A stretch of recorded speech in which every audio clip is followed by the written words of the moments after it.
Good evening, everyone.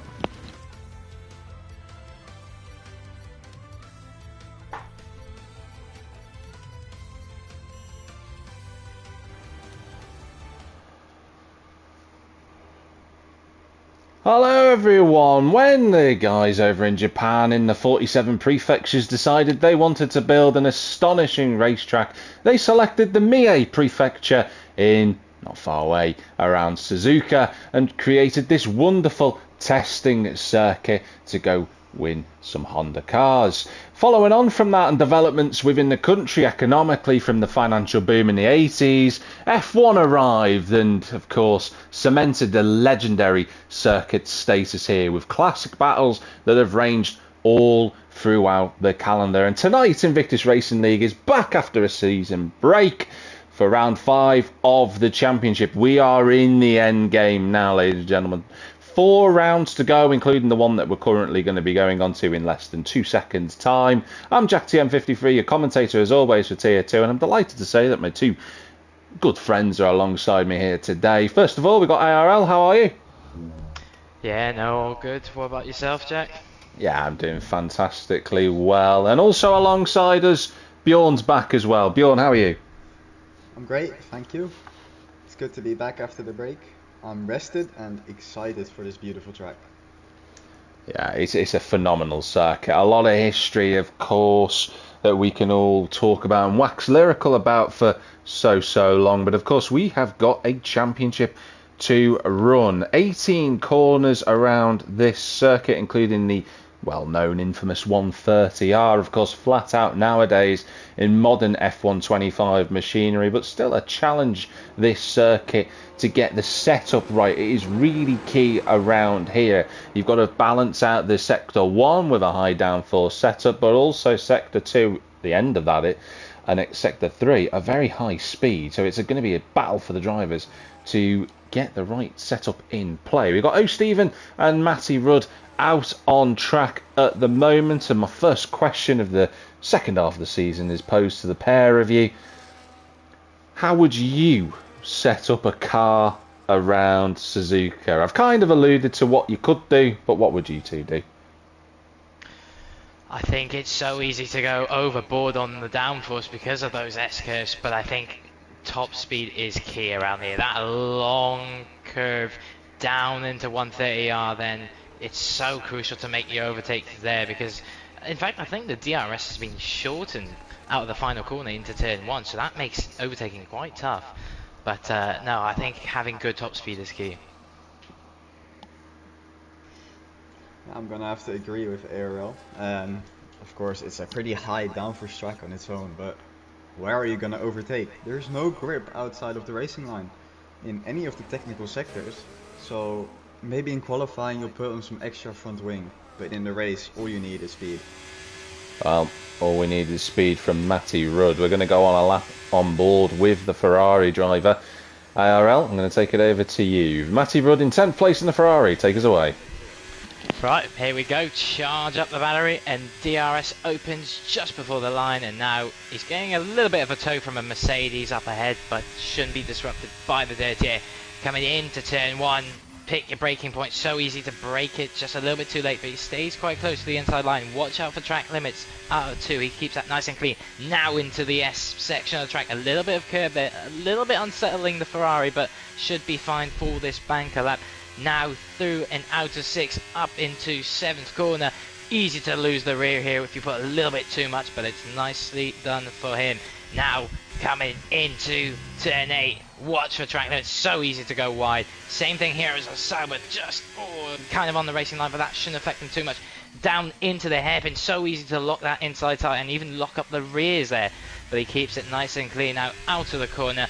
And now it's somewhat of a drag race down into turn 13, the spoon curve. No DRS of course through here, remaining part of the track, but now pick your braking point. Watch the track limits once again. Pick up the throttle as soon as you can, feed it through, and he does that nicely. And through now, he's got one main corner to worry about, and that's 130R, but that's practically flat. He runs out of battery charge, but it should be alright. And it's easily flat. Incredible seeing these cars take it with such ease. Now into the final few corners, 16, through into 17. A little bit of curb there, curb on the outside, but it's absolutely settled just fine for the Ferrari. He'll open the DRS and he'll cross the line to set the fastest lap of the session at the moment, which is a 29.4 for the Ferrari driver.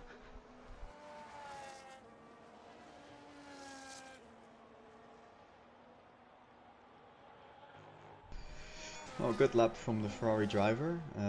Running out of battery, it's gonna cost him some time in sector 3. As Kent improves the quickest lap time of the session. The Saab we were talking about was Mikey.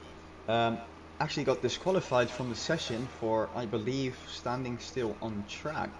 While we're going on board with Matty Rudd, I saw him spin out and not really move for a few seconds, trying to wait until cars pass, and that unfortunately has disqualified him from the session. Do you think he might have got beached at all? I didn't actually see the Sauber whilst on the lap. I was loading up some of his statistics as Clips goes second across the line. Did anybody see? Was he stuck? Well, I saw him drive in reverse or forward, I'm not sure, but I saw him drive right before he got disqualified. So either he just got unbeached too late, or he was just standing still. The only Sauber in qualifying today, and as we've mentioned on a number of occasions this season, Sauber are having a tricky time. Lyon agrees me not here tonight. He's still travelling down from Scotland, so he's not going to be able to make it. So Mikey, in the nicest way possible, is going to make one car a little bit happy in the form of Pars. He's not qualifying tonight, still serving the second of his qualifying bans for an incident that happened way back at round 3, and you believe it was on round 5. It feels such a long time ago. But Berra, the driver who set the current provisional fastest time on a 1:28.2, there's a lot of yellow flags being pinged around the circuit at the minute, but they're all flashing up and then disappearing. So old school circuit, again, not much in the way of runoff. If you make a mistake, it's more than likely that you're going to end up in the wall, unless potentially you're at Spoon Curve. As I watch Keza clamber over the curbs, as I'm thinking he gets the tail kicked out at the final corner there. He's going to cross the line, but that won't be an improvement. So what are you seeing, Errol? Well, in fact, I've been having a little bit of a look for the championship standings. Of course, Pars in P1, he will not serve, obviously, qualifying because of the second of the man. Ruddo is not here tonight, but what this does open is for Kent. Kent is in P3, only 9 points off Pars, and Pars obviously going to be starting at the back of the field. This could be an incredible opportunity for Kent to potentially take the lead of this championship.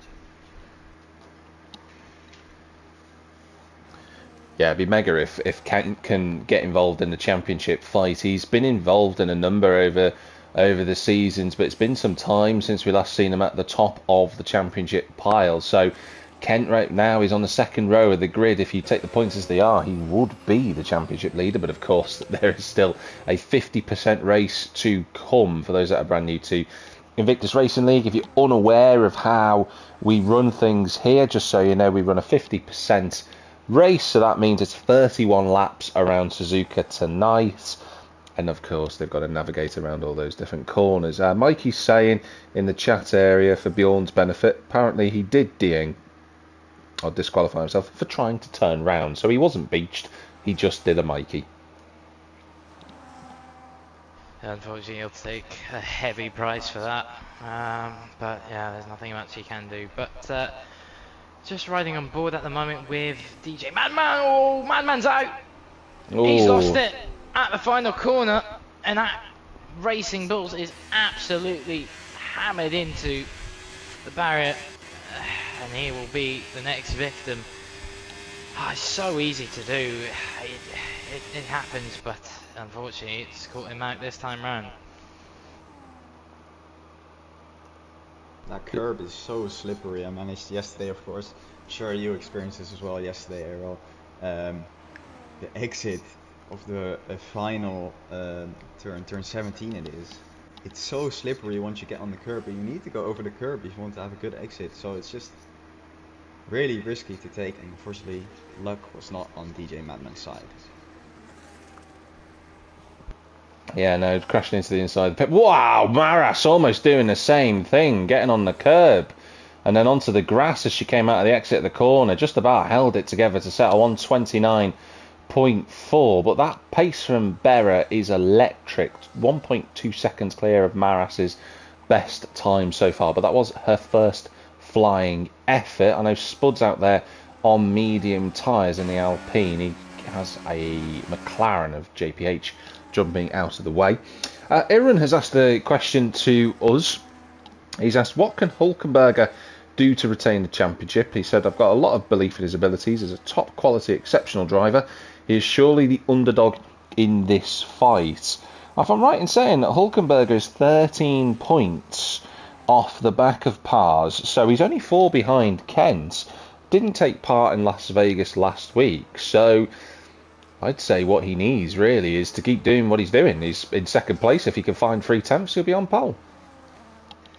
And saying that he wasn't in Vegas and to still be quite in contention of all this championship is a pretty good effort. So yeah, no, like I said, Pars and Ruddo not going to be at least starting anywhere near the front. So this opens a massive opportunity for both of them. But if Hulkenberg, actually don't even forget Berra. Berra is obviously just behind Hulkenberg and he's currently on provisional pole. So he's on 32 points. So it really could swing any way round.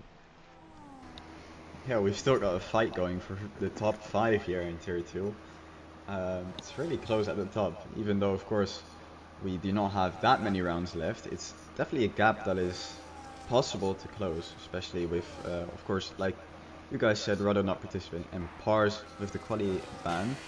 I do want to remind you, last week we said the same. Pars was at the back and I don't quite remember where he finished, but I believe it was on the podium.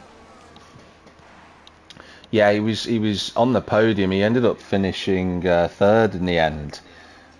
He did have a steward inquiry, but that got put into perspective. So he got 3rd place after starting from the back. But I think the characteristics of late Vegas and the chaotic nature of that race certainly blew everything a bit more wide open. But then kind of in a similar scale, Suzuka might be one of those circuits where you might not have as many contact with other drivers, but there's more likely to be mistakes compared to Vegas because of the way that this track just bites you if you make that small error.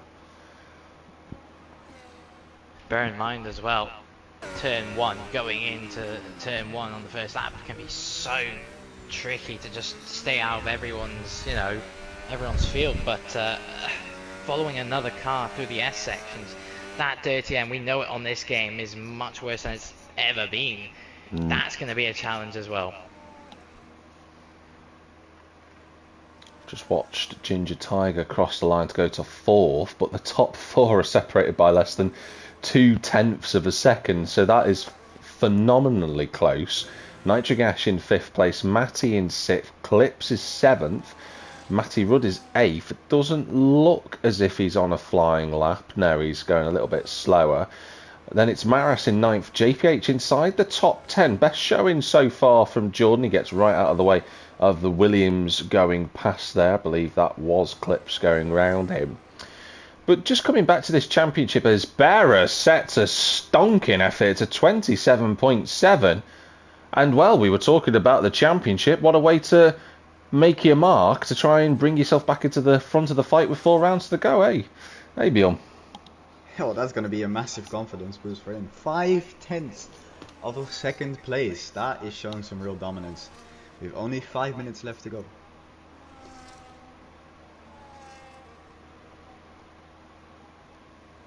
Yeah, just having a look through there. So Berra going quickest. I'm just trying to find. It's quite difficult actually to track who's on a lap, as Clips Kiri almost puts it into the wall on the exit of Spoon Curve there on the exit of 14. Just about got away with that, gathered it all together. So we'll see how the drivers navigate a couple of really difficult corners. Clips is pushing on this lap, but I don't think he's going to improve. I think he's going to try and build onto another lap. So we'll see how he gets on. Actually, no, we'll see how he gets on in the pits to see how his team fits in. This is interesting. There's another Ask Commentators question, but I'm going to direct this one to ARL. With Ruddo being away, should the Rudd brothers have switched accounts for this race to maximise point scoring opportunities? We need some dark arts of online racing. I like the thought behind that. I mean, that's up to them. I mean, that's up to them, honestly speaking. But I will say I think that's not just gonna be, you know. I think other people have also tried that. I've certainly have with Ashley. But I'll leave it there.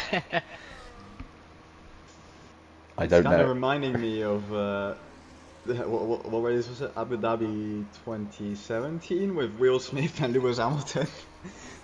Oh yeah. We're going way back there. Yeah, that's a very good point. Forgot about that. So, yeah, I mean, I think in terms of, it's a funny idea. I think to answer this in a serious manner, I don't think it's in the spirit of the regulations to take control of another driver's car.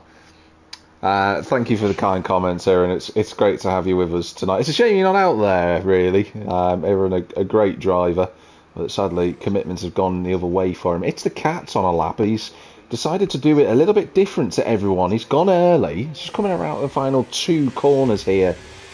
I think his lap time's going to put him inside the point scoring positions and, yeah, puts him into 10th place right alongside his teammate. Those two have been really impressive in the Haas this season. It's been nice to watch the pair of them.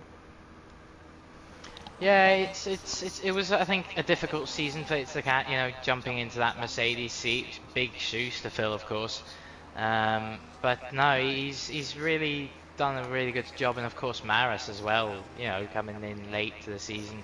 She's also done some amazing drives, you know, and I think she's been at some races a bit hard done with some of the results, with penalties or things just not going her way. But no, both Haas drivers really showing some good efforts this season.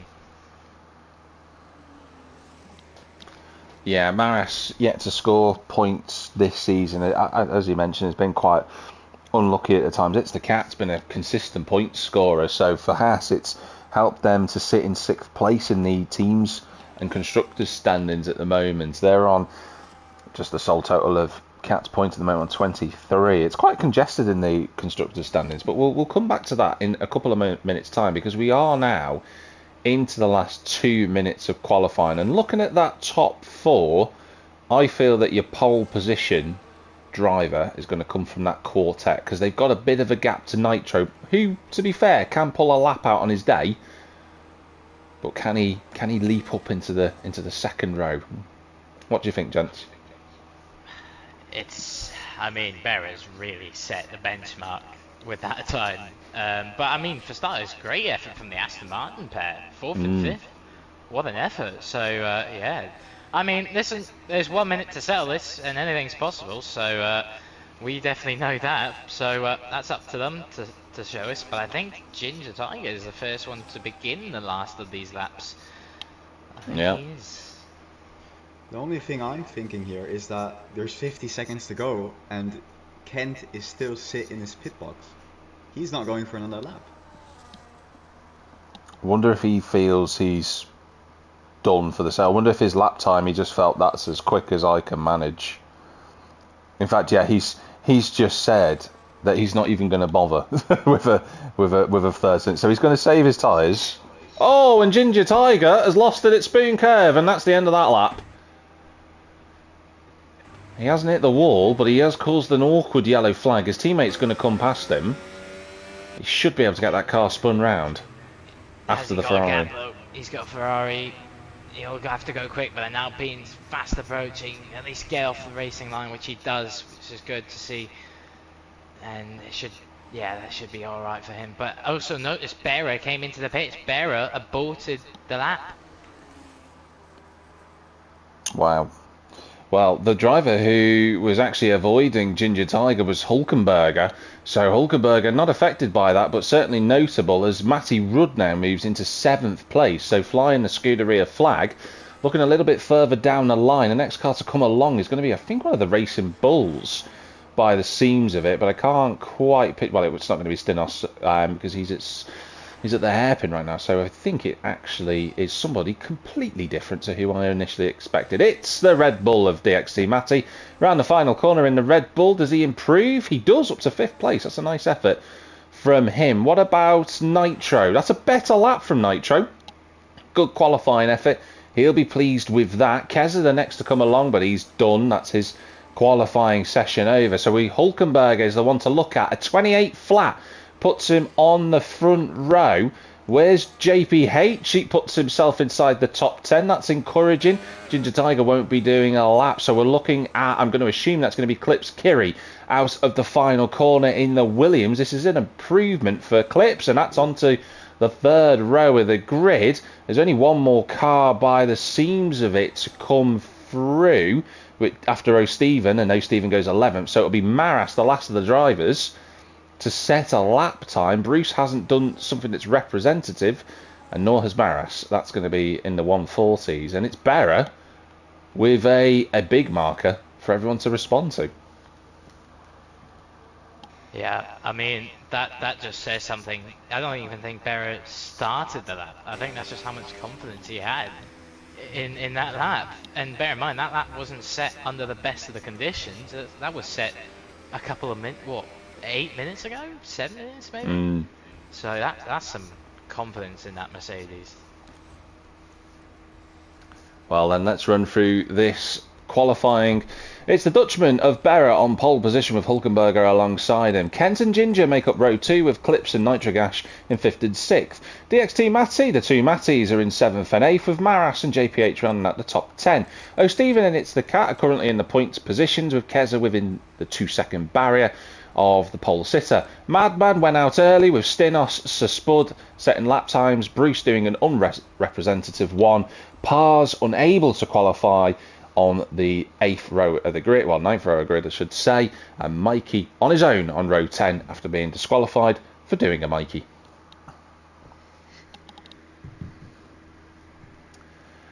So we get ready for race day. It looks like it's a little bit overcast, a little bit of cloud cover, nothing too dramatic in terms of wet weather as far as we know. We'll ask the Spud radar whether anything is changing. He has just said to Spud that it's not happening for him this season. He is having some struggles out there, to be fair, is Sir Spud, but we all have the faith in Sir Spud to be able to score some points in the second half of the championship. But to you two, yesterday, Tier 1, drivers, strategies, lots of battles. Obviously, things are a little bit different because of the way that the weather shaped things up in qualifying. What would be, in a typical dry race, what do you think the ideal strategy is? If you could give us some guesstimations from the pair of you. I think yesterday showed that the medium-hard one-stopper strategy worked. Bear in mind, that was under cooler temperatures. There was more cloud cover, so that's something to keep in consideration.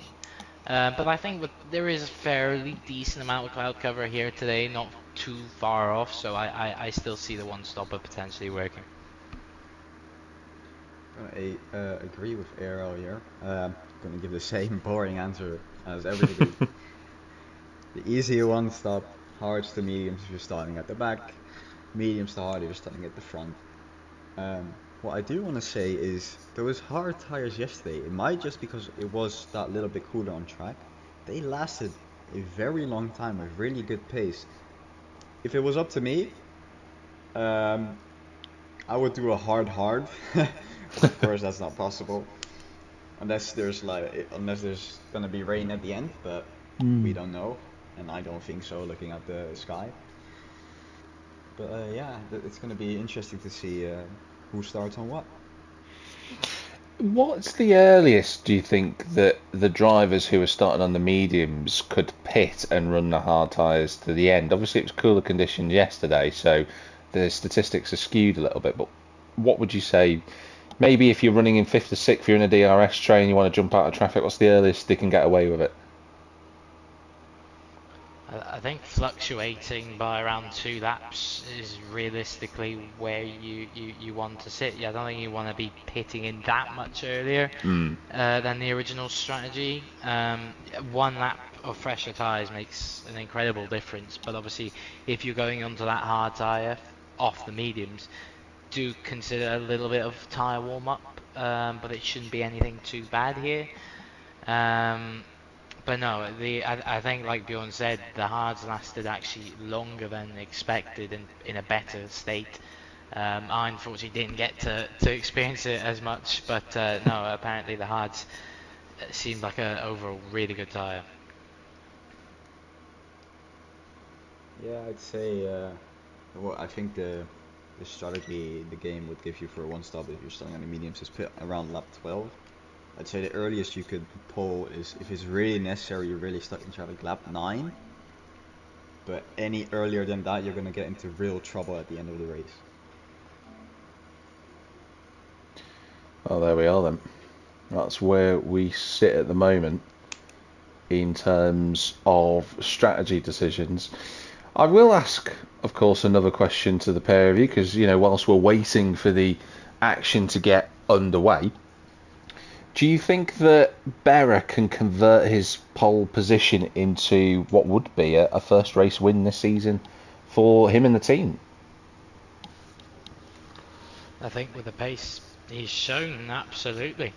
I've no doubt about that, but bear in mind you've got to think about the longevity of the race. Keeping those tyres fresh for 27 laps is going to be a challenge. So it's one thing to have a great qualifying lap, but it's another thing to keep it consistent for 27.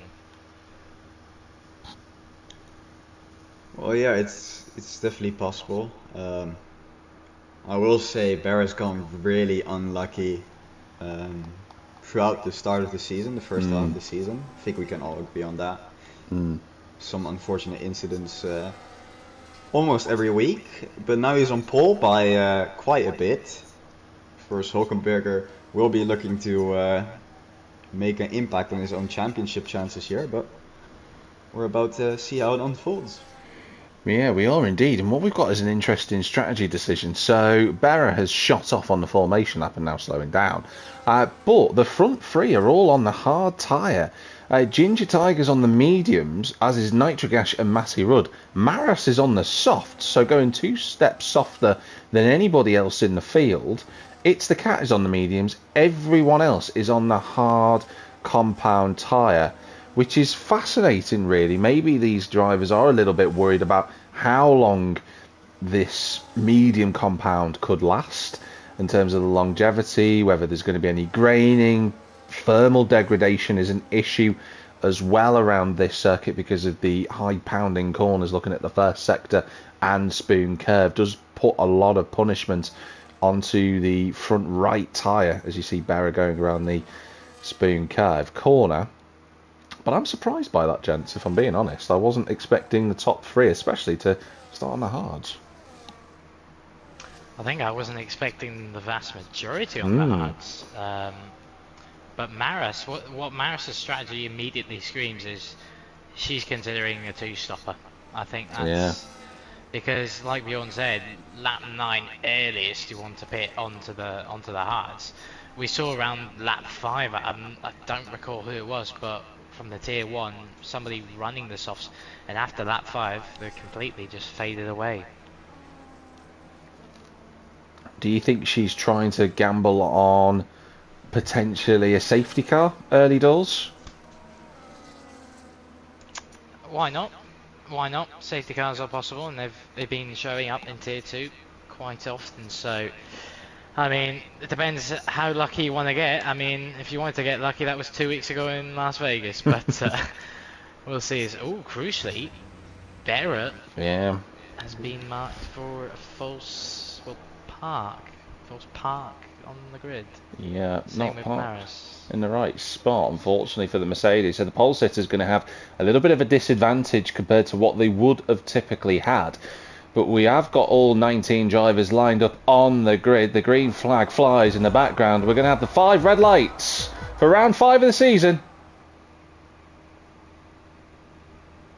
And the race is live here from Japan. A little bit of wheel spin from the front row as Berra and Hulkenberger go in towards turn 1. Kent's had a good launch. He's going to be on the outside at turn 1. It goes all the way around the outside of Hulkenberger. Great move. Clips Kiri also fighting with Ginger Tiger. That's an important move from Clips, but he can't consolidate it. And Ginger can now use those medium tyres to try and get up the field. Matty Rudd runs a little bit wide. Maras trying to make progress early doors, trying to use all of those soft tyres. She's got up one spot. She needs to try and find a couple more. Side by side in the background between Pars and It's the Cat. Pars up to 15th, so 3 spots gained as Madman has a huge snap of oversteer. He's gone backwards early doors as well, and that's Maras running a touch wide at Degner too. Looks relatively okay at the moment, but Nitrogas is really in the diffuser of Clips Kiri as we come into the hairpin for the first time at turn 11. A little bit wide from one of the McLarens, and Jordan gets overtaken by Stinos for 11th place.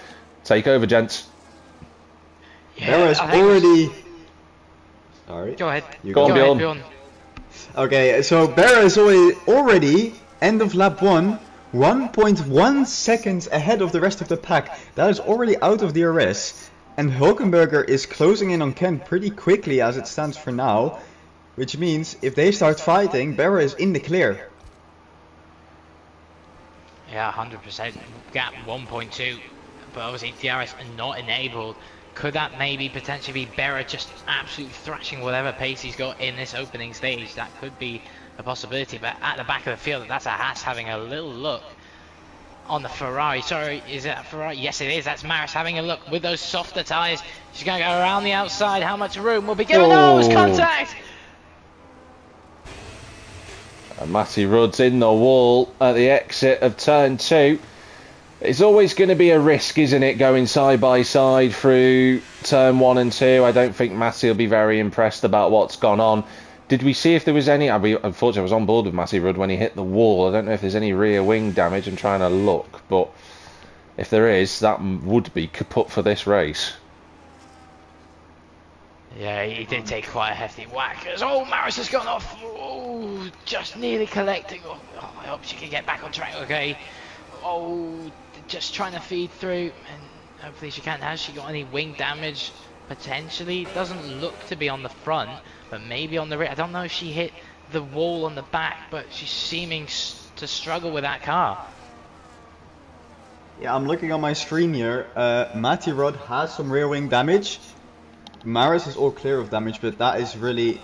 It's almost race ending, unfortunately. You cannot fix the rear wing in the pits, and it will affect your downforce by a lot. I just want to say as well, to have rear wing damage on a track like this through the S sections, I think it's the one place you just don't want it. That's going to be a tall order to survive. It's the Cat's gone sliding off at the final couple of corners at the chicane. Oh, and Mikey gets it all wrong and spins off the road as well, almost in protest. There's Stinos moves up to 7th. There's a yellow flag out there, but I think that's just for Mikey. So Stinos up to 7th place. And don't forget, Stinos had a bit of a tricky qualifying. Started in 15th. Is up to 7th on lap 3. So the Racing Bull standing is absolutely flying. Let's not forget, Stinos won the race at Las Vegas. He's having a cracking time flying through the field. But at the front, Berra still leads. The gap hasn't swelled immensely. Kent keeping that in, and Maras, sadly, she's sliding further back, and I think it's all gone wrong for both Haas cars in the space of, 3/4 of a mile. Yeah, those soft tyres are just not working for her.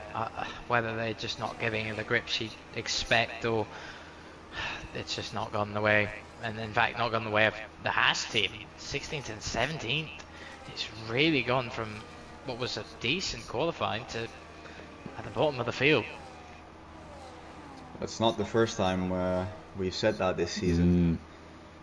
Both Haas has gone really, I don't know if it's unlucky or inconsistent, but it's unfortunate.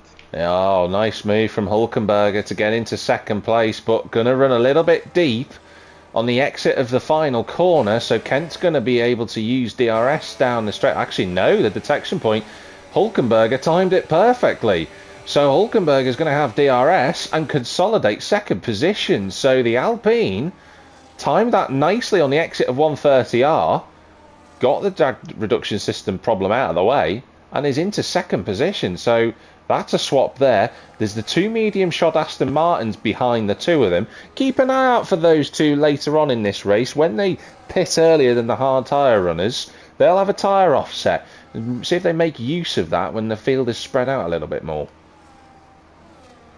And what they do have is a little bit of a nice buffer, well, a few seconds to the car behind, which is Stinos. He's got Klipskiri right behind him, so a little bit of a breather for both Aston Martins here. So this could be a good, strong points haul if they keep it the way it's going at the moment.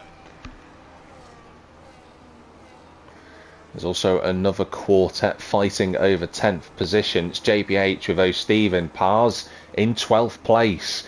Stuck in the DRS bedlam at the moment in the Red Bull. Has made up some really good positions so far in the race, but as we said at the top of the show, this is going to be a difficult circuit to try and overtake people on if he gets stuck in that DRS train like Pars is. And with O'Stephen especially in front, that is not an easy driver to overtake. Speaking of Paz, he's really made a good start here, up 6 places into 12th place. I mean, is Paz going to have a look at the Mercedes of O'Stephen? He was having a look for it, but he's all over the rear wing of that Mercedes. Can he now get the drive? But the problem is the Mercedes is going to get DRS helping hand from JPH ahead. But you could just see how much more pace Paz has got, and he's closing in, he's going to have a look on the inside. No, he doesn't. He thinks of the better and has to stay behind for another lap. But he's got some serious pace in that Red Bull.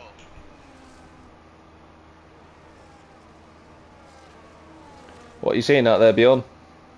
Well, what I'm seeing is Stinos, already up 9 positions, is the quickest car lap after lap on the whole field. Well, he's about to get into traffic, but he is almost half a second quicker than Barra every lap. Now that is a statement, isn't it? That he's already flew up the field and he's into 6th position. I also want to mention it was a lap ago I said the Aston Martins have a nice cushion, but yeah, this DRS train clearly is costing them time, and as well, Stinos is absolutely flying. So that's changed as Paz gets through and ahead of O'Stephen. Yes, he does. So nicely done here, but now he's got the Mercedes right behind, but no DRS detection. Down this straight, of course, up the straight for the final corner into turn 1. That's where you want it. But Paz has made the place as Stinos now makes a move on Nitro Gash. That should be an easy move with the DRS, and he does so well before turn 1.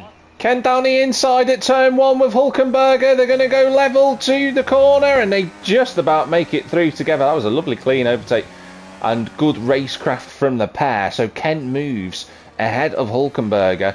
I think Nitro had a little wobble on the exit of the final corner there, which is what allowed him to go through.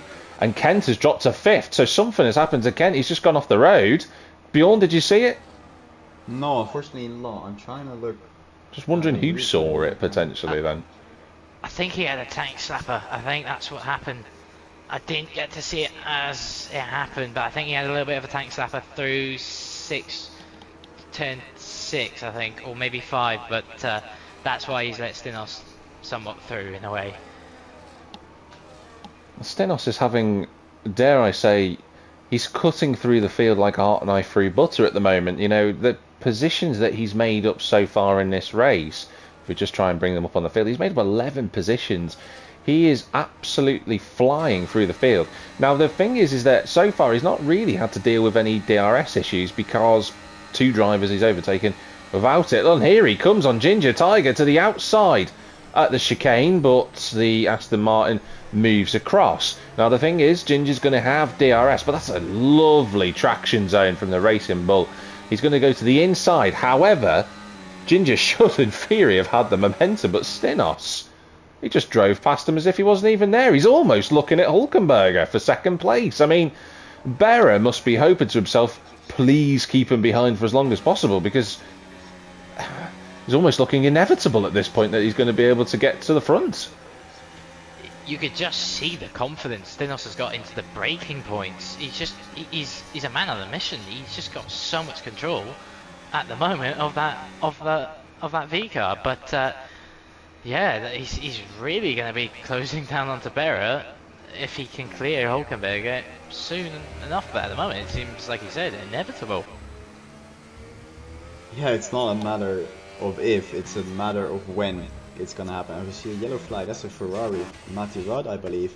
But I've looked at the replay, I've seen what happened to Kent, and unfortunately it was some technical issues with the game. He seemed to just lag back 3 positions, so that's very unfortunate for the Williams. I mean, that's something I've never heard of before. I mean, that's actually bizarre. So Kent, I'm sure, will be making some comments about that during the post-race discussion. But we're watching is a yellow flag out there for Mikey, who spun at turn 11. Stinos has closed the gap onto Hulkenberg. I've got to say, one thing that I will note here is that battery management around Suzuka is really, really key. And I think Stinos has been able to look after that a lot more, because look at the overspeed he's got on the Alpine. It's like Concorde versus a passenger plane, isn't it? It was just incredible straight line speed, and he moves into second place. And Berra's 2.5 seconds up the road, run lap 8. I said it was a hard circuit to overtake on. It's up 13 places. Unbelievable. I think Stinos took that comment personally. But yeah, look at that, 2.1, 2.2 seconds is the gap. He's on fire. He's just driving incredibly well, and he's beginning to close that gap down even more as we speak. And he's out of DRS from Hulkenberg, and he's within 2 seconds of it. Ooh, what did you see? He had a little bit of a slide out of the hairpin. That's actually brought him back into DRS threat from Hulkenberg.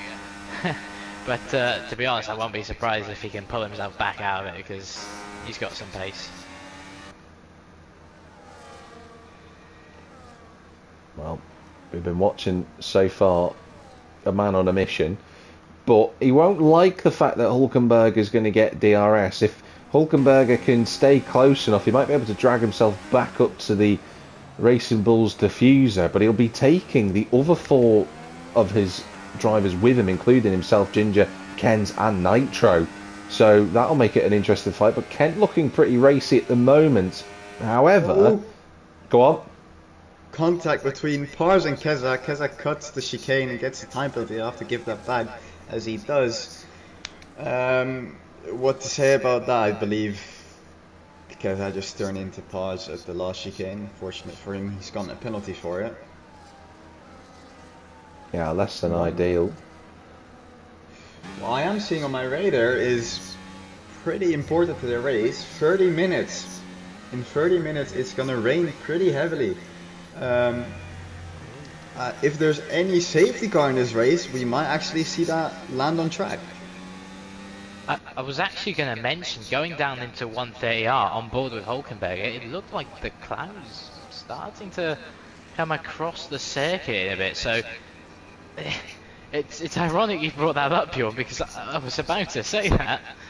But could we, without a safety car, maybe get it? Or was this going to be like last night, where I think it was the final lap, was it? Or 2 laps before the end, we realistically had any rain? It's 90 seconds, isn't it, to do a lap effectively around here on race fuel. So you're looking at 18 laps, about 1.5 minutes per lap. So you're going to need a safety car, I think, to get us to the wet weather running, unless that rain has a nice easterly wind to push it a bit quicker towards the circuit, I think. Yeah, we have to remember, of course, the lobby settings are on approximate, as well as it jumps from 5th, and there is that safety car. Is it virtual or full? VSC, Mikey's spun, and that's come out at a perfect time for Keza, who's bolted into the pits, as has DJ Madman. Mikey has got no front wing, which is why the VSC is out. So the race is neutralised. Mikey spun again at turn 11 at the hairpin. So it gives us a moment to just take a breather. But these guys who I'm looking at the moment of Ginger Tiger, Kent and Nitro are all very keen to pounce. But can the medium tyres do 17 laps? That seems a bit of a stretch. Well, unless... no. Unless their engineer is saying that the rain is going to be slightly earlier than we're seeing, because of course my screen jumps from 15 minutes to 30, so there is a 15-minute gap that's just empty that we don't know what's going to happen. Whilst you were talking, Kent got past Ginger on the restart from the VSC, so Kent striking back. And I think those hard tyres now at this point in the race are starting to be, if not on parity, but slightly better than the two medium shod runners. So those Aston Martins are going to have to figure out a strategy here. They don't really have any pressure from the Williams of Clips behind, who's got a little gap to the XT Matty, and then Jordan still leading it was initially a train of 4, but that seems to have split into 2 twos. But Pars trying to get further into the top 10. He's looking at the inside, but that's going to be wide, and Clips picks up a time penalty. Here comes, I think, is that Kent having a look on the Alpine. It is into turn 1, but the Alpine of Hulkenberger stays clear and stays ahead of the Williams, but he's going to have to deal with that car in his mirrors for another lap, and probably maybe a little bit longer if he stays there. But no, the Aston Martins are, this is actually not a bad plan for the Aston Martins, because they are on the mediums, so if they want to go long, they've got the helping hand of DRS, so they can just follow in this train. They might not have as fast pace as the front runners up ahead, but they're somewhat being carried along, which is quite good for them. Like I said earlier in this race, that Stennis was catching around half a tenth per lap on Barra.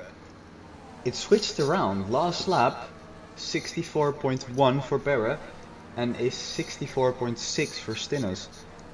I wonder if Stennis has pushed his tires too fast and too early. That's now causing him to lose time per lap. Do you think that might have been affected by the fact that he was overtaking cars early on in the race, and he's been in a little bit of dirty air compared to Barra, who's not had to deal with any of that so far in this race? Yeah, especially if you want to get a run, if you want to stay close in sector 1, you're going to have to take an alternate line, which is going to scrub more of your front tires, so that could be an explanation. But I said that, I prepared that as Ken goes into P3 on the straight. Last lap now, it's again a 32.9 for Barra, and guess what, it's a 32.4 for Stennis. So ignore whatever I just said last time, this race is still on. Could also be a matter of, you know, recharging the battery. One lap the Mercedes has a bit more to play with, whereas that obviously fluctuates the next lap, whereas Stennis then has a bit more in the tank. But at the moment now, and as we are looking at the timing screens, just nearly going under a second, this could be potentially the lap where Stennis can get his first dosage of DRS. Oh, Nitrogash almost running into his teammate at the hairpin. He just got away with that, and he might lose DRS because of that mistake. He's going to have to blast the battery a bit to try and close that gap down, but that was a front wing end plate into a rear tyre waiting to happen there, but somehow they avoided contact. But he's struggling a little bit on the exit of Spoon, and he might have just lost the DRS. So will the call come through to pit one of those Aston Martins now whilst they've got the chance? Meanwhile, Stennis, first opportunity he's had to get up to the back of Barra. He's going to start deploying the battery, I'm sure, on board with him as he approaches turn 1. He is quite far back from the Mercedes, and he won't go for a move, but Ginger Tiger, as I was saying, the Aston Martins are going to have to think about it. Into the pits comes the first of the two. That actually surprises me quite a lot, because that means the Aston Martins will lose DRS connection to the front pack. If Nitrogas was the one that would undercut his teammate, that means that Ginger Tiger would keep DRS, Nitrogas will undercut all those people, and then once Ginger Tiger pits, Nitrogas will have the DRS, so at least one of the Aston Martins will keep the DRS, but now they are risking of losing any sort of DRS connection to the front if Ginger Tiger gets stuck in traffic. I actually did notice both Astons were actually out of DRS. That's probably why they were just out of it. So that could probably explain it. And as well, I think they both obviously can't double stack. They're too close. So I think it makes sense to make the call now. And split strategies, we have a yellow flag continuously. I think that's just Mikey getting out of the way. Things. Yes, Mikey actually got a track limits violation for going off the road to avoid being lapped, then spun and almost caused an almighty accident, facing the wrong way. So Mikey's very lucky there that that didn't amount to anything worse. But Stinos for part 2 against Barrett. Let's see whether he's got the speed to overtake the Mercedes. He's going to have the DRS, he's going to have the battery deployed, and it's a case of it's inevitable, isn't it?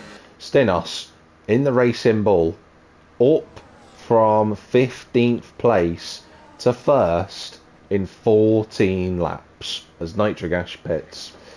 And I expect if the race has gone anything the way that it has so far, he will be disappearing off into the rising sunset. But all I want to know is, what did he have for breakfast? Because he's on a charge. He's on an absolute charge. And look at that, 8/10 just hovering over. He's nearly cleared out of DRS threat. But the drive he's getting out of the final corner as well, there's so much confidence. You could just see it in his drive. So that's just unreal stuff from him. And he has actually just gotten out of the DRS threat. That is incredible. I will say this much, that Stinos has managed his battery very effectively through this race compared to all of the other front runners. I won't say anything about the other front runners because obviously I don't want to give any clues away, but what Stinos is doing is not like anyone else in the field. So the Racing Bull at the front of the pack, it's got a 1.5 second gap already over Barra. Well, catch me if you can, that's what he's going to apply to the rest of the field. I'm looking at the sky, it's looking a lot more overcast now at this point as we move across the threshold for 50% of the race distance done as Pars overtakes his teammate. I don't think there was any team orders involved there, and sure enough Pars got DRS, so that's going to help him out, but it's going to leave him vulnerable to Clips Kiri, who's closing down, but he's not going to be quite close enough. So Clips has lost time to Matty and to Pars as well in the Red Bull. So for those two, they've managed to catch the Williams and pass him on track. Yeah, Jack, what you just said about the clouds getting darker, I'm looking at my radar once again. 10 minutes away we are from light rain. That is 100% in this race. So we are going to have rain at the end of this race. What will this mean for the hard runners that are still on track right now? That haven't boxed yet. They'll have to box soon, unless they're risking getting a puncture.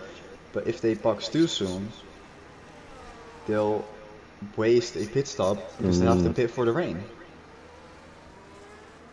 That's a good point you bring up. I mean, what, 10 minutes is 6 laps. 7 laps, yeah.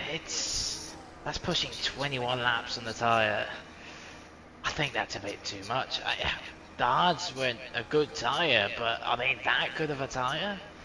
That's a question that will only be answered, but the thing is, if they're not going to go, is it maybe better boxing and putting a set of softs on for that burst if you know the rain is definitely coming? As in fact, some of these coming into the pits, that's Hulkenberger, and he's on the hard tyre, so he's bolting in. Is it going to be a medium set? The safest route would be the mediums, of course, because if it doesn't rain, you can go to the end, and it is a fresh set of medium tyres ready for the Alpine driver.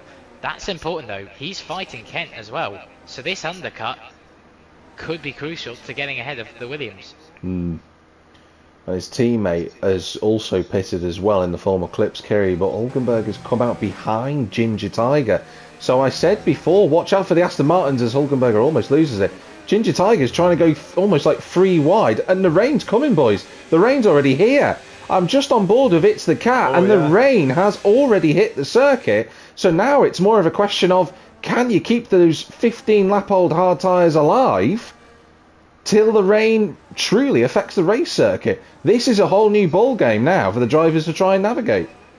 But that's important. That's incredible strategy play maybe for the hard runners. But the problem is, it might not be wet enough to stick a set of intermediates on, but it's going to be so difficult on a 15-lap set old hard.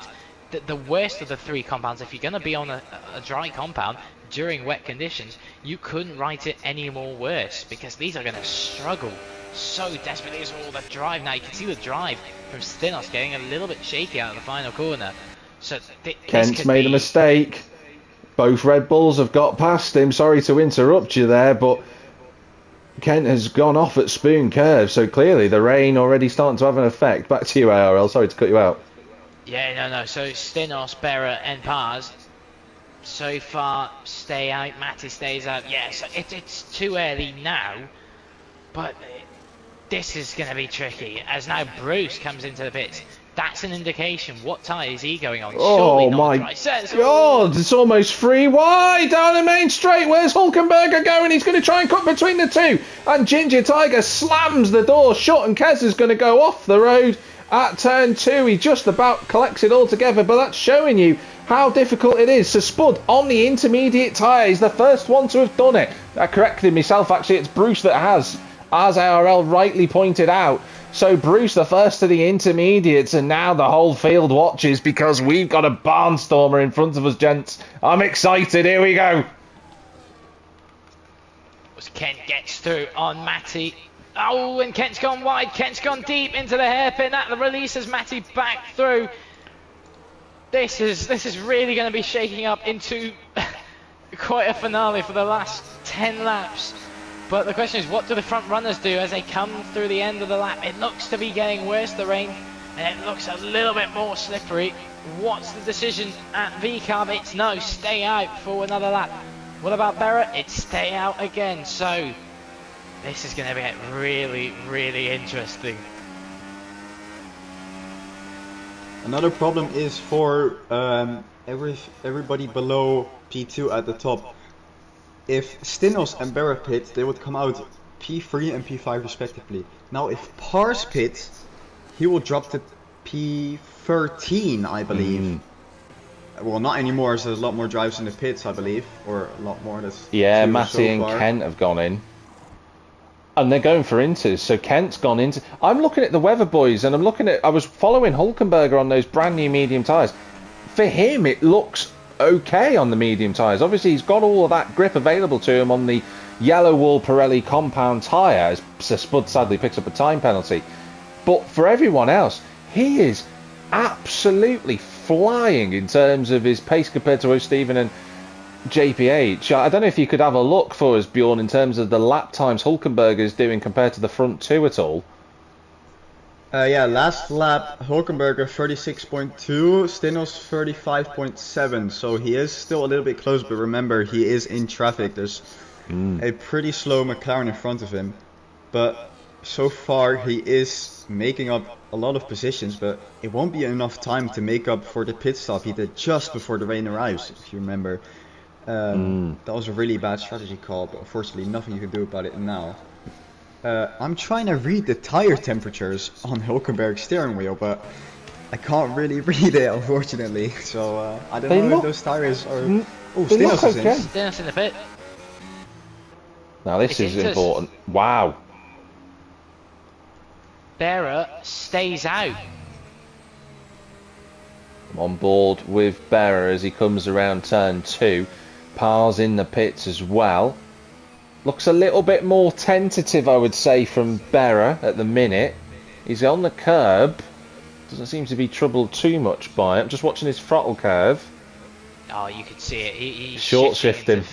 Yeah, you can see it. There's no pushing here. And there you go. There you There's the indication. I think Stinos might have timed this perfectly right here. Berra looks to be struggling on this lap so far. Now look at everyone coming into the pits. There's your indication, boys.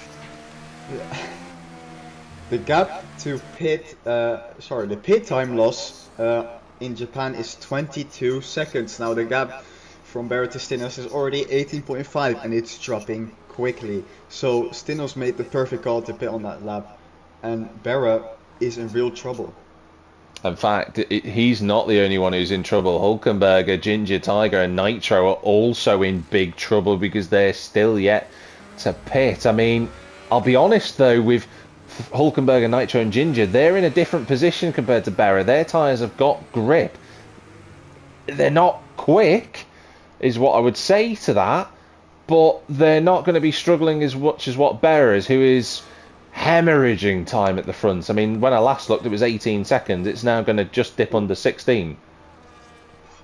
Yeah, he even went into 130R with 0% throttle applied, so you want to get off those hards really quickly, and of course he does right now. We'll see if he ends up behind Hulkenberger, but I believe he will pit as well. I just want to say something. Pars could Yeah. be looking into the podium place because Hulkenberger, Nitro, and Ginger surely are coming into the pits. Oh, Hulkenberger, he's power No, sliding. Hulkenberg stays out. Hulkenberg Yeah. stays out.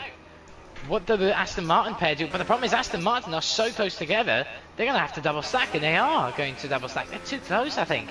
The gap is what, 3 seconds?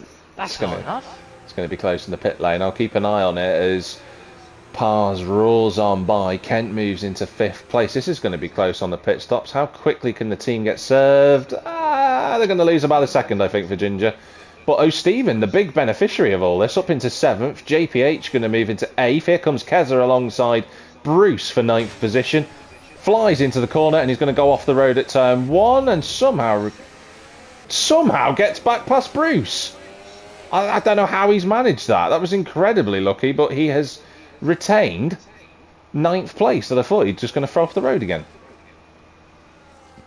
Yeah, that was. I thought for a moment he was going to have a look on Jordan even into that corner. In fact, Keza, he's having a look on the other McLaren. So, but bear in mind though, Keza is running with 9 seconds of penalty, so I don't imagine the McLarens to really risk too much here, because those 9 seconds are going to be surely counted back. Oh, he's going to go onto the grass as he approaches turn 11 at the hairpin. He looks very quick, does Keza, in the first sector, but I think he's just wanting to get on with it as soon as possible. And the problem is that just a little bit of patience is really, really key for him. And Pars is going to go past Hulkenberger, who had to try something different, I feel, but it hasn't worked out for him. That timing of his pit stop has really cost him, and I fear if what Bjorn says is right in terms of 22 seconds is going to drop him out of the points. So this is going to be huge for his championship quest. Into the pits goes the reigning champ. I think because he pitted literally a lap before the rain arrived, I think he had to somewhat try it, because that put him out the back. I don't necessarily blame him for trying to make this work, but no, it's not gone his way for that strategy call. And he will be, he'll just come out in 13th place ahead of Ginger. Yes, he will. But that's... Ooh. Clips Kiri and Nitrogash going off the road, and Nitrogash trying to go up the inside. They slide together between Madman, and then there's more contact between the two. And I think that's Clips Kiri who's going to squeeze through. And I don't know if there was contact, but sadly for Madman, he's in the grass and in the last points paying position. So sadly for Madman, in the space of 3 corners, he goes from 10th to 12th. What are you seeing out there on the data, Bjorn? What have you got for us? There is no data. Not really anything new. Yeah, I was just looking. I was just want to see if Hulkenberger can pull himself back into the points. As Madman has a big slide around the hairpin. And he still hasn't recovered. He just drifted that through the hairpin. It was actually quite a spectacular view from Hulkenberger's onboard camera. Whilst you were talking, I tell you what was spectacular. Kez has just gone round the outside of JPH at Spoon 1. Wow! That was unbelievable what I've just seen. That is a great move. And the Ferraris might not have Ruddo in tonight, but they've got one of their drivers in the top 7. There's a yellow flag out there, and that's for Mikey, who, by the way, incidentally, as Jordan goes way off the road, as does Bruce, as does everybody else in the background, Mikey's gone for wet. In fact, it's looking really difficult at 130R. Everyone I've seen has gone off the road from 7th to 14th, pretty much. I'll look at the sector times. Have a look at this. Sorry to cut in. Clips Kiri and Nitro actually almost wheel banging through the final corner, and it's just side by side, but Nitro Gas will just stay ahead. And that got a bit too tight. But yeah, Nitro Gas stays in P10 as a yellow flag. Mikey. Oh, that's Mikey, okay. I thought that was one of the front runners potentially, but Yeah, that should be. Yeah, but at the front of the field, 12.5 seconds to Stinos. That's yeah, that's some serious pace. I wonder whether Stenos was running a higher downforce setup. He looked so strong, and I wonder if he'd prepared for these conditions. I know that I'm using a bit of a crystal ball here as Clips goes sideways through turn 10. I thought he was trying to line up a move on Nitro, but doesn't find a way past. And a bit of oh, look at the overspeed from Clips here. Wow, look at that. Through he goes into 10th place. So Nitro just struggling with momentum off the corner at the right-hander. And, I mean, that was a rapid overtake through turn 12. And the Williams is up into 10th place. There's a couple of drivers who look like they've got a lot of confidence. And I wonder if the setups are lending a hand there. Because Keza now over a second clear of Jordan. He's one of those drivers who's just in a right frame of mind for this at the minute. Yeah, it's clear as can be. You know, Clips, Kiri, Keza, they've got some serious trust, at least in the car, that they'll have the grip where they need it to be. And now Clips, Kiri's next victim is Bruce up ahead, and he's really closing up. So yeah, no, it's some drivers running more downforce than others. Who's that in the back? I think that's Hulkenberger. Nitro Gash and Hulkenberger. Yeah, Nitro Gash. Hulkenberger now actually into the points, so. But I think he's going to be a bit disappointed on what could have been. We have to be careful through here. There's a yellow flag for the Sauber just moving out of the way as he picks up another 10-second time penalty for lawn mowing. Come on, Mikey. It's wet, mate. You don't need to go cutting the grass right now. Your blades aren't going to work. But Hulkenberger looking really strong in this opening sector. Clips also looking very strong. So there's a couple of drivers who just seem to be in the right working window. Look at this. The traction that Clips got off Degner 2 was phenomenal. But I don't think he's close enough to go around the outside of Bruce at turn 11. He's not, and he's trying to find the traction, but Clips is the one making moves in the midfield along with Hulkenberger, and they're both right with Hulkenberger off the road at 12. He just about kept it pointing in a straight line, but this is the fight to watch over a spot inside the top 10. There's a yellow flag out there for Ferrari. I think it was Matty Rudd who had a slide through Degner 1 and 2. I want to say props to Matty Rudd for not retiring the car after the rear wing damage. Yeah. It's raining now, and yeah, looks like he's sliding almost everywhere. So bit of drifting practice for him. Ooh, look at it. Look, I'm just amazed at how Clips can pick up the throttle so much compared to the others. The rest of the field look like they're struggling, but Clips is just dancing that Williams left and right. He's going to be alongside Bruce at turn 1. They're going to have to be careful here in wet weather conditions, and through goes Bruce to stay just in front of the Williams, but he's trying to do an undercut. But look at him soaring away at the wheel to try and find a way through on the outside. No, that's never going to work. He's going to have to back out of that one. And thankfully it wasn't a huge accident, but look at this now. Nitro trying to find a way through. This is where the big action is. It's a whole train nearly behind Clips here. He's got Nitro, Hulkenberg, sorry, not Hulkenberg, Hulkenberg now making the move on Nitro. Gosh, so close. It's so close between the drivers, but they're keeping it out of trouble. And now Madman has a look on the Aston Martin. This is some good racing here. It's so difficult to pick up a driver in terms of which one to follow, because, you know, Keza was pulling away from Jordan, then Jordan's now pulled away from Bruce thanks to all that fighting. Clips is there with Hulkenberger, the next car, trying to come up the field, and now Madman's trying to strike his way back into the points, which he's been doing for most of the season, apart from obviously his incident at Vegas with Lionel Griesby, who just completely held his hand up to that accident. There's a yellow flag still out there, but we don't have to worry about that for now. It's none of the front runners. But with 3 laps to go, we aren't going to get a safety car, so they're going to have to solve this all on circuit. No strategy variations. Here comes Madman down the inside at the chicane. Nitro just about fends that one off and runs him out of the road. So Madman can't find a way through, and the Aston Martin retains the final spot in the points positions. Keep an eye out on Clips Kiri. He's got some amazing overspeed. Oh, so close to nearly running into the back of the McLaren. But yeah, Klipskiri, he knows he's got more pace. He's just struggling to find a way through. It's just, ooh, the McLaren of Bruce going a little bit deep to that corner, but he should hold the position, and he does. But yeah, this could get quite close between them. But as well, up at the front of the field, been keeping an eye out. Matty is not far off Ken, so could be a fight for P4 coming up. As Klipskiri gets a 3-second penalty. Ah, dear. I could actually see him out the points.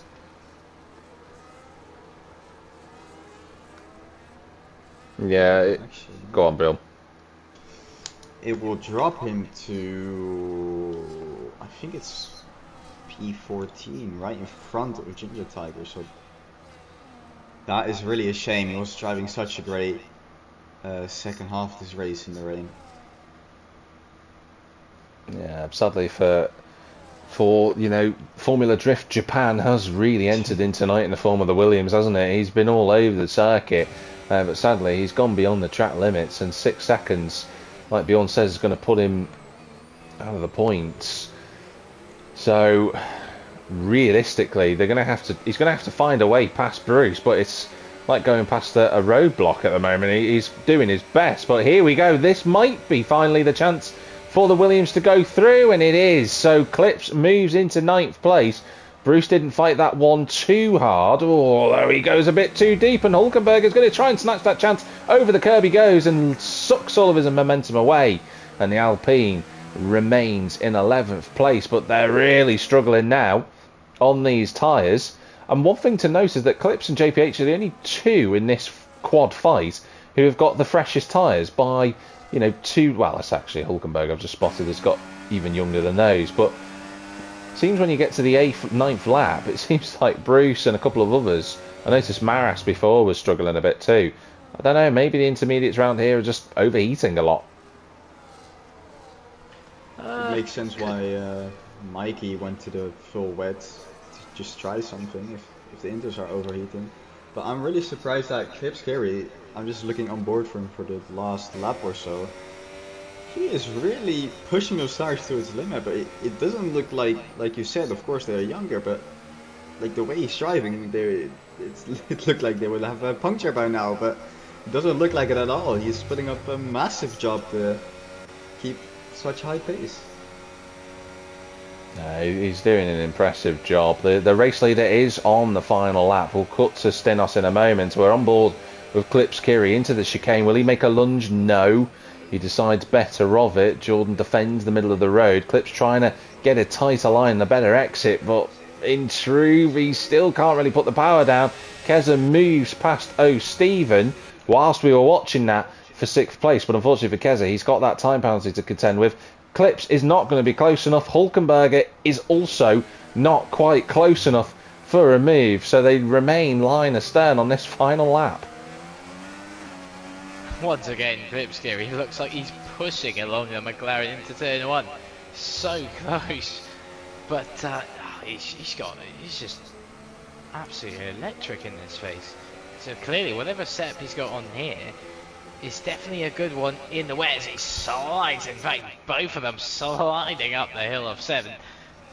But I can't believe, gents, but it's the final lap, and we're basically halfway through. And Stenos is at the final corner. What a drive this has been. Another brilliant run through the field for Stenos. He wins here at Suzuka. Berra is going to be second. Pars is going to be third. It'll be up for a toss between Kent and Massey, but I think if Kent gets a break his own right, it should be okay. O'Stephen's still fighting with Keza at the minute, so we're going to watch these two try and fight through Spoon Curve, but I think the Ferrari just is going to have better momentum, but runs wide. And Keza's going to go off the road, so O'Stephen snatches that place back for 6th place. What about Clips? Well, he's there. Can he get close enough to... It's going to have to be a lunge, I think, into the chicane. Jordan goes to the inside of the circuit. He's going to try and run it around the outside, but JPH is there to cover that line. Can he get underneath? A little bit of oversteer and a slide, and that's going to take him away. And will that take any points away from him? I fear it will, gents. Or will he stay in because of Keza's penalty? Oh, he might just... No, Ginger gets there. Oh, wow. Wow. That was action everywhere you looked in that last phase especially. That was absolutely intense. So Spud going to be one of the last runners to come across the line. And well done to Matty Rudd for surviving with that broken rear wing. Especially in these wet weather conditions, he's done a sterling job. So both Ferraris across the line in the end. I mean, that was frenetic, for want of a better word.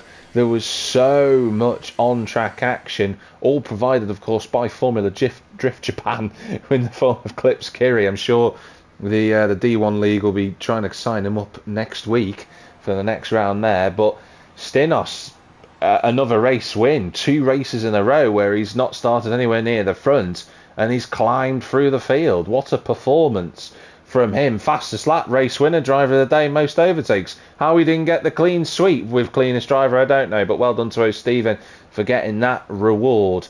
It does say it does confuse everybody, of course. At the bottom it says Red Bull, but that's just to do with the team that he's selected. But let's look through these provisional race results, of course. Stinos takes a fabulous victory from 15th on the grid. Berra alongside him on the podium in second place. That's a good result for him.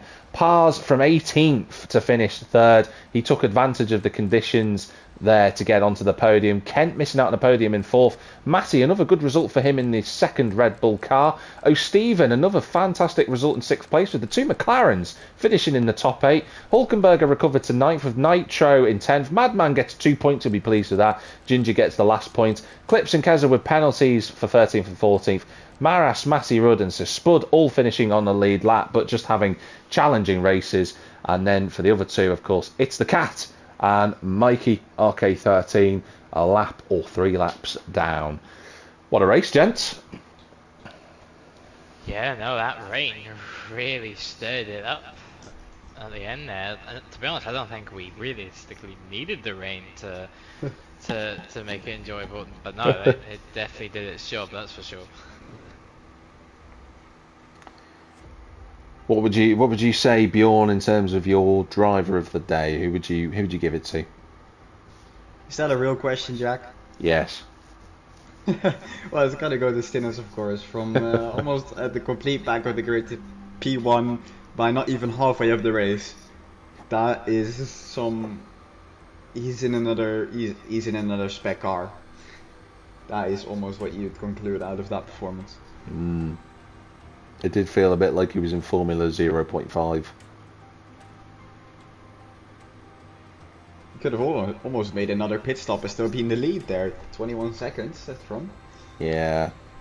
I think for him, we know that Stinos' capabilities are especially impressive, and I'm sure with performances like this, he will undoubtedly be in Tier 1 again next season. But of course, that'll be another driver for you two to fight up against in that championship. So, what did you think of the race, IRL? What was your favourite moment?